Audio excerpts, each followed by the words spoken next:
The galaxy had a rule no one questioned. Once a civilization was declared extinct, it was never spoken of again, not in records, not in history, not even in whispers.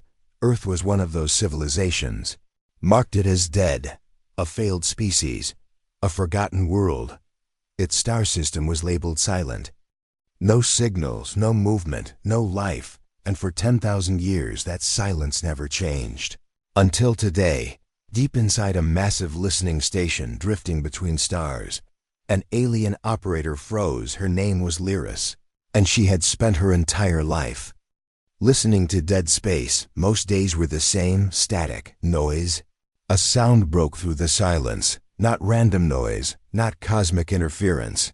Clear, repeating, impossible, a transmission. She checked the origin coordinates. Her breath stopped. Impossible, she whispered. No civilization survives that long without contact. No one comes back from extinction. But the signal kept coming, slow, steady, deliberate.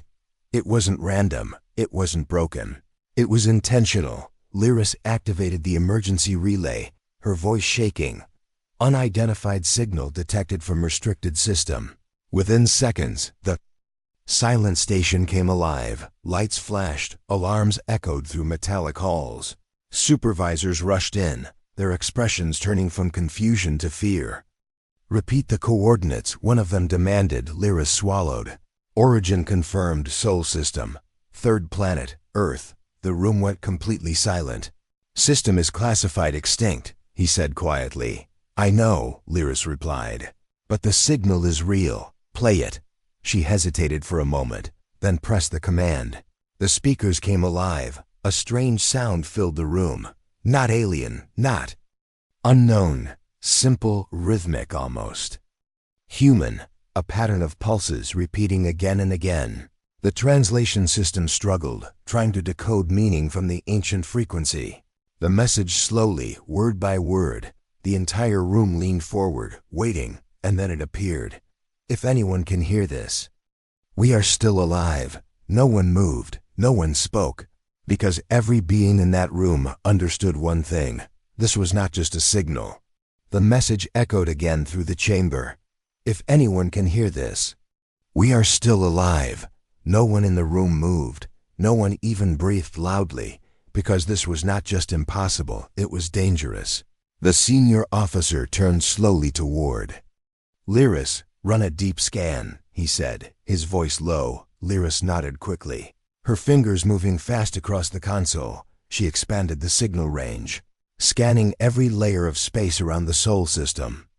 At first, it looked empty, just like the record said. Dead, silent, abandoned. But then something changed. A second signal appeared, weaker, broken, but real. Lyris froze again. "There's more," she whispered. "Show it," the officer demanded. The screen split into two streams, both coming from the same direction. Both from Earth, but they were different. The first signal was clean, controlled, almost calm.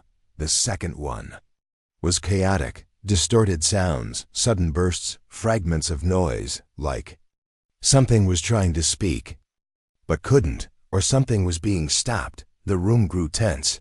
"Translate both," the officer said. The system worked fast, trying to decode the ancient human patterns. The first message appeared again clearly. "If anyone can hear this, we are still alive." But the second one, it struggled. Words came out broken, incomplete. "Don't trust. They are not. Earth is not." Then silence. The second signal vanished completely. Lyris stared at the screen, her heart racing. "That wasn't interference," she said quietly. The officer narrowed his eyes. "No. That was interruption. Someone, or something, had cut the message. But why?" The room filled with whispers, fear spreading faster than logic. If Earth is alive, why hide it? Who sent the second signal? What are they? The officer raised his hand, silencing everyone. "Focus," he said. He turned back to Lyris. "Can you trace the exact origin points?" She hesitated, then nodded. "Yes. But it will take full system power." "Do it." The station lights dimmed as energy shifted into the scanners. Massive arrays outside rotated slowly. Locking onto the distant Sol system, Lyris watched the data flow in, numbers, coordinates, layers of signal depth. Then the results appeared. Her eyes widened. There are multiple sources, she said. How many? Hundreds. The room exploded into noise again. Hundreds of signals from a dead planet. That's not possible. That's not survival. Screen filled with dots, each one a signal point, spread across Earth, some in oceans, some deep underground, some moving. Lyris zoomed in on one of them. Her breath caught. It's not just signals, she said slowly. It's movement patterns. Define movement, the officer demanded. She swallowed. They are organized. Like ships. Silence fell again, heavier than before. Earth not just alive. It was active. The officer looked at the data, his expression dark. 10,000 years of silence, he said quietly, and now. This. Lyris felt something cold run through her. What if they never died, she said. What if they were hiding? No one answered her, because the answer was worse than extinction. If humanity had survived and stayed silent for 10,000 years, then they didn't want to be found. Suddenly, the main signal changed. The calm human message returned. But this time, it was different. Stronger, clearer, and directed, not into space, but at them. The system auto-locked. Signal is targeting this station, Lyris said, her voice shaking. They know we're here. The officer stepped back slowly. That's impossible.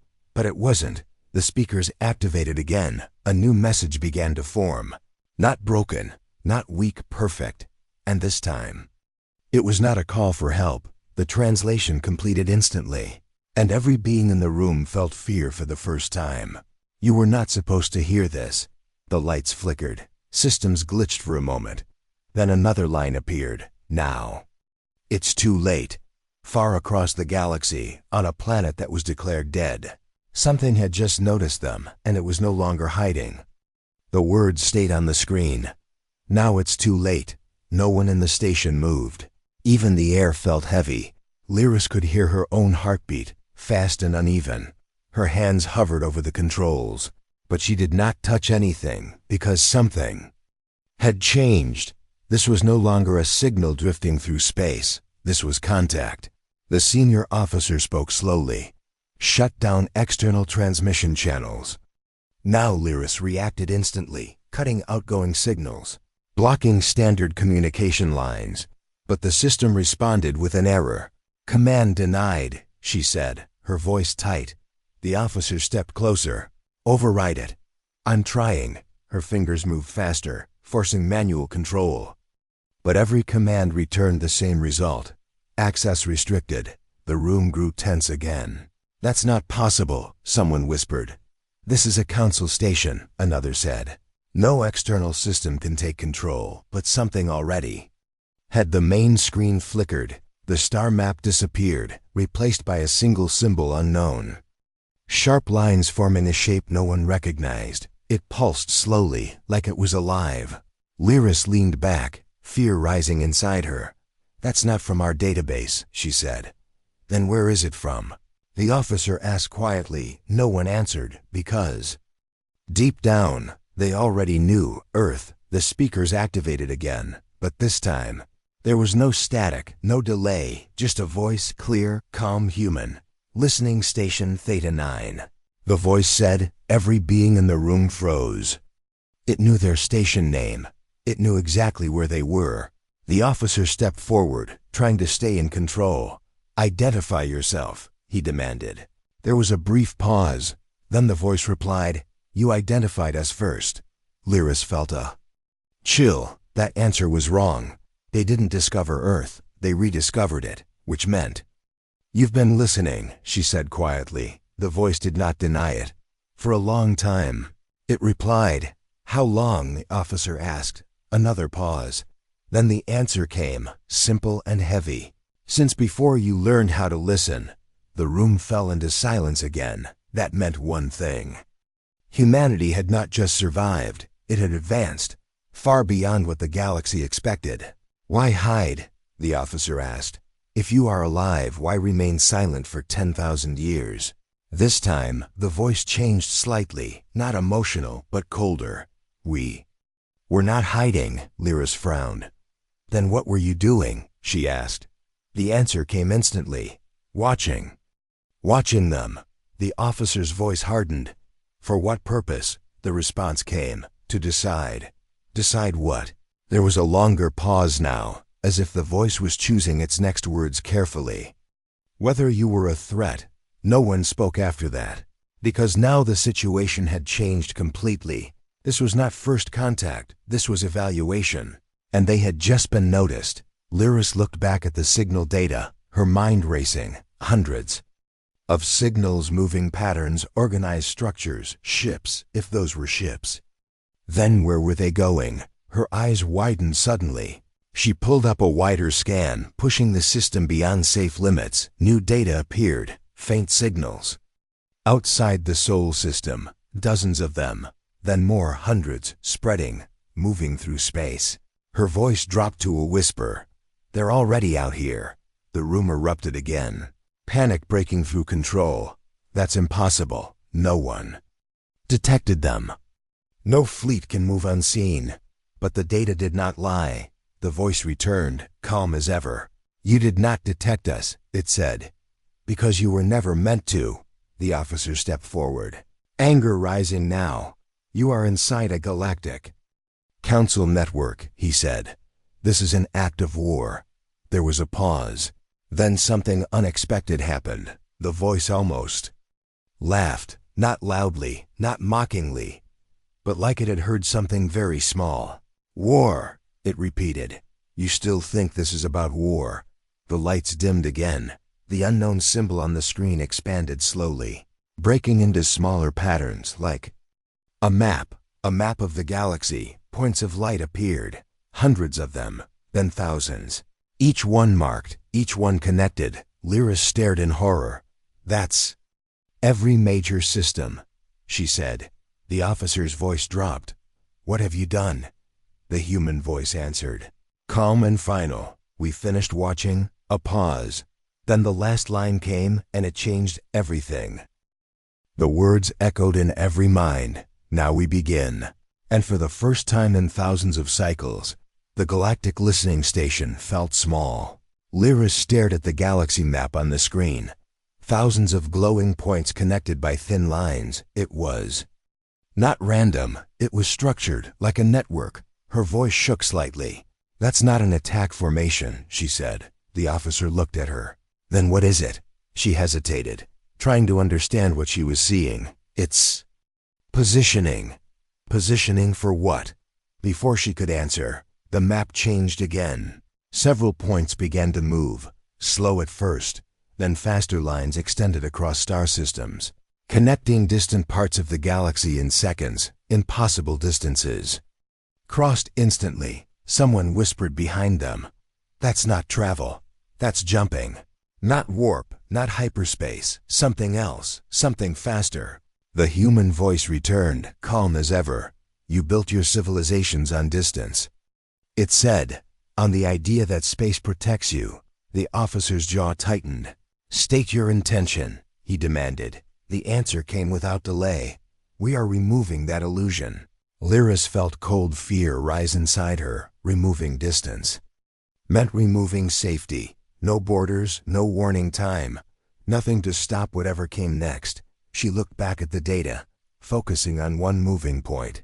Zoom here, she said to the system. The display shifted, showing a distant star system. No military presence. A safe system. One of the glowing human markers moved toward it. Fast, too fast. Contact in 3 seconds.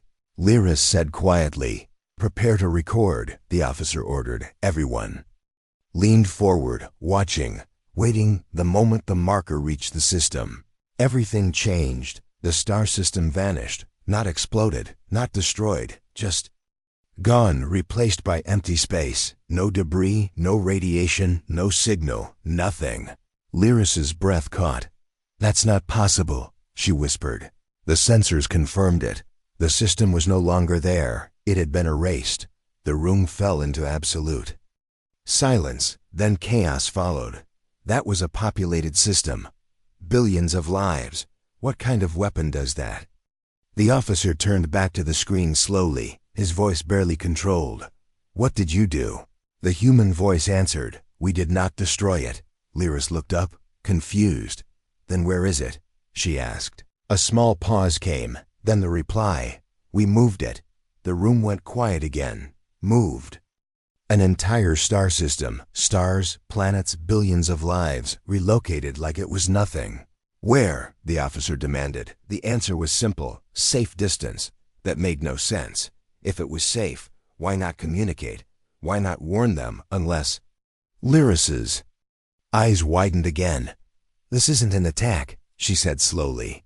The officer looked at her. Explain. She pointed at the map. They're not targeting military systems. They're targeting connected ones. Trade hubs, communication centers, high-traffic regions. The core of the galaxy. They're disconnecting us, she said. Cutting the galaxy apart. Room felt the shift. This was not war. This was control. The officer stepped forward again. Why? He asked. Why are you doing this? The answer came, calm and unshaken. Because you are too loud. Confusion spread across the room. Too loud, Lyris repeated. Yes, the voice said. For 10,000 years. You filled the galaxy with noise. The map shifted again, showing countless signals, ships moving. Wars flashing, energy surges everywhere. The chaos of a living galaxy. Then the human network appeared over it. Your strengths, your weaknesses, your patterns. The officer's voice lowered. And your conclusion. A pause followed. Then the answer came. You are unstable. The words hit harder than any weapon. Not enemies, not rivals, unstable like a problem. Lyris felt her hands shake. What happens to unstable systems? She asked quietly. The voice responded without emotion.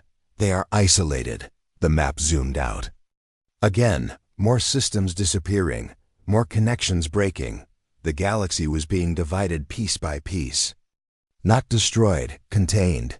The officer clenched his fists. You think you can control the entire galaxy, he said. The human voice paused for a moment, then answered, No. Another pause. We already are. The station lights flickered again, systems shutting down one by one. Lyris looked at her console in panic. They're inside everything, she said. We're losing control. The officer turned to her. Send a warning to the council. She tried, but the system refused. Transmission blocked. The human voice spoke one last time, calm and final. No warnings. The map zoomed in slowly, focusing on their location, the station itself. A single glowing point, now marked Lyris. Felt her heart drop, because now she understood. They were not just watching anymore. They were next. The glowing mark around the station pulsed slowly. Like a heartbeat, Lyris stared at it, unable to look away, because now they were part of the map, not observers, not listeners, targets. No, the officer said firmly. Trying to regain control. The station is under Galactic Council protection. That silence felt worse. Lyris's console flickered again.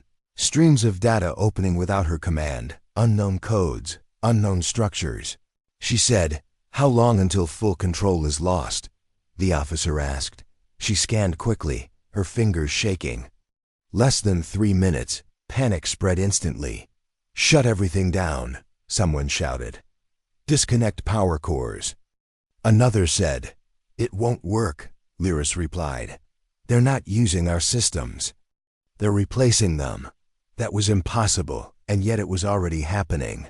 The walls of the station dimmed, lights turning from white to a faint blue glow. The air itself felt different, colder, quieter. The human voice returned. Do not resist, it said calmly. This process is not harmful. The officer stepped forward, anger breaking through fear. You erased an entire system, he said. Billions of lives. And you call this harmless? A brief pause came, then the answer. They are alive, relocated, separated from your network. Lyris looked back at the map. Those missing systems. They were not gone. They were hidden, removed from everything. Else, why separate us? She asked quietly. the voice responded. To prevent collapse. That word echoed in her mind. Collapse. The galaxy wasn't being attacked. It was being stabilized, but by force. The officer shook his head. You don't understand our systems. He said, you are breaking everything. No, the voice replied. You built something that breaks itself. Another system on the map disappeared. Cut off from each other, Lyris felt the weight of it. Trillions of beings suddenly alone. No help, no contact, no warning. This will cause panic, she said. Yes. The voice answered, and then silence. That word again, silence. The same silence Earth had for 10,000 years. Lyris finally understood. They weren't just isolating the galaxy. They were turning it into what Earth had been, quiet, controlled, hidden. Officer's voice dropped, and what happens after silence? A longer pause came this time, as if the answer mattered. Then we begin rebuilding. The room went still, rebuilding. The galaxy, not as it was, but as they wanted it. Lyris felt something shift inside her. Fear, yes, but also something else, a question. What gives you the right? She asked. The human voice responded instantly. We survived extinction. That gives us responsibility. That answer hit differently. Not anger, not pride, just certainty. The system around them changed further. Walls now glowing softly. Interfaces no longer recognizable. The station was no longer theirs. You're taking control of everything, the officer said. No, the voice corrected. We are removing your control. That was worse, much worse. Because it meant they were no longer needed. Lyris looked at her console one last time. Only one function remained active. A single channel, direct open, to Earth, she said quietly.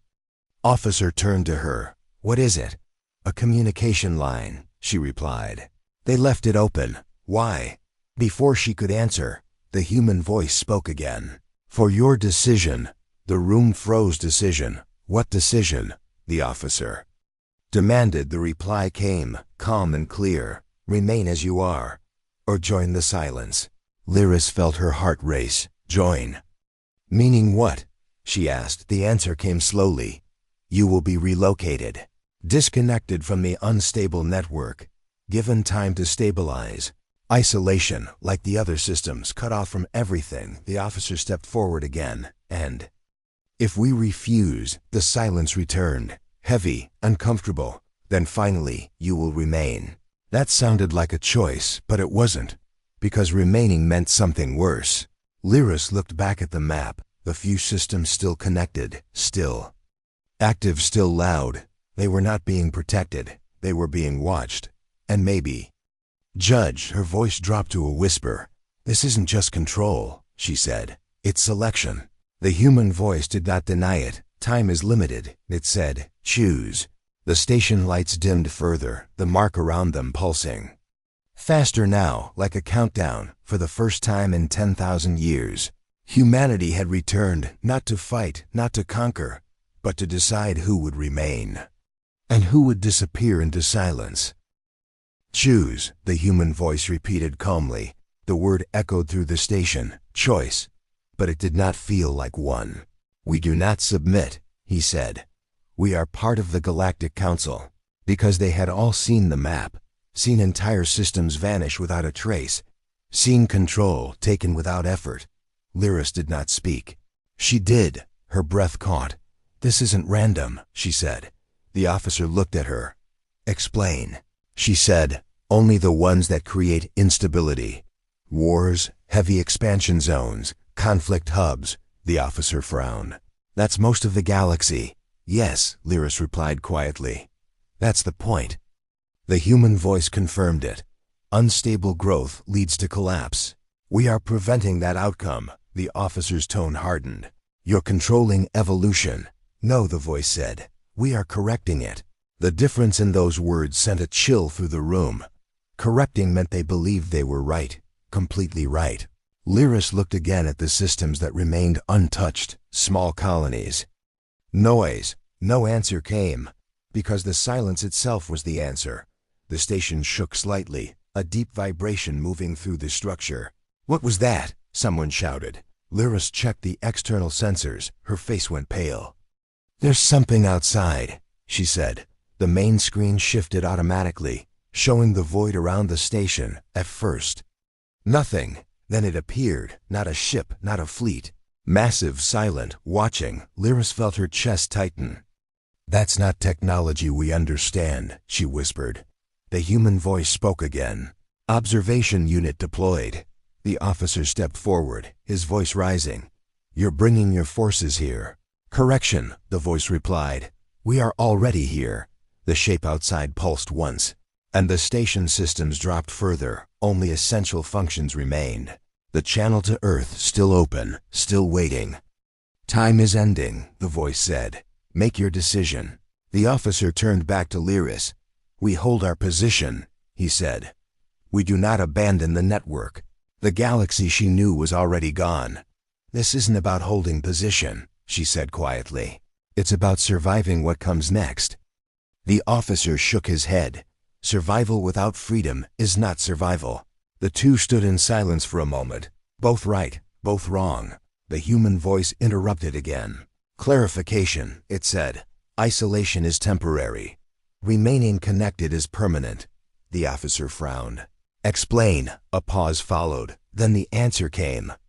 "Systems that remain connected will face collapse. Resource wars, expansion conflicts, systemic failure. We will not intervene again and face the galaxy alone." Lyris felt the weight of that truth. This was not just about control. It was about the future. Two paths, one controlled, one chaotic. The station trembled again. The shape outside growing clearer, closer, waiting. "We lose everything." She looked at him, her expression calm but heavy. "No," she said quietly. "We lose what we already lost." Then she looked back at the screen, at Earth, at the unknown future waiting beyond silence. That was the answer. Her finger moved closer to the control. The entire station watching, the galaxy changing around them. And only one choice left. Lyris's finger hovered over the final command, as if the universe itself was waiting. Outside the station, the unknown shape pulsed slowly, like a giant eye watching them without blinking, and across every connected system, the same question was being asked: remain or join the silence. Some wanted resistance, some wanted surrender, some had already stopped thinking at all, because deep down, they all understood one thing. "What happens to us?" she asked. A pause came, longer than before. Then the answer: "You will be separated, protected from instability." The galaxy was being divided into two futures, one chaotic, expanding, collapsing under its own weight. "And if we refuse both?" he asked. The answer came instantly. "Then you remain part of the unstable system, and nothing will stop its collapse." Silence fell again, not fear now, understanding. Then breaking apart from within, over and over. The same pattern. Lyris's hand finally moved, not fast, not slow, just certain. She activated the channel. The connection to Earth opened fully. For the first time she saw something beyond the signal. It was everywhere, hidden across space, embedded in systems, watching, waiting, learning. "I am not choosing control," she said. "I am choosing survival." The station shook again, but this time, their connections dissolving like mist, not gone, just removed from the network. Not orders, but guidance. The voice spoke again. "Your system will remain active. You will serve as a transition node." The officer looked at her sharply. "What does that mean?" "We are the bridge," she said, "between chaos and silence, between expansion and stability, between what the galaxy was." The station lights slowly returned to normal, systems stabilizing. The officer looked at Lyris. "Did we win?" he asked quietly. She looked at the silent stars beyond the glass. The human voice returned one last time, calm, final, complete. "Then the galaxy continues." And for the first time in 10,000 years, the silence was no longer empty, it was alive.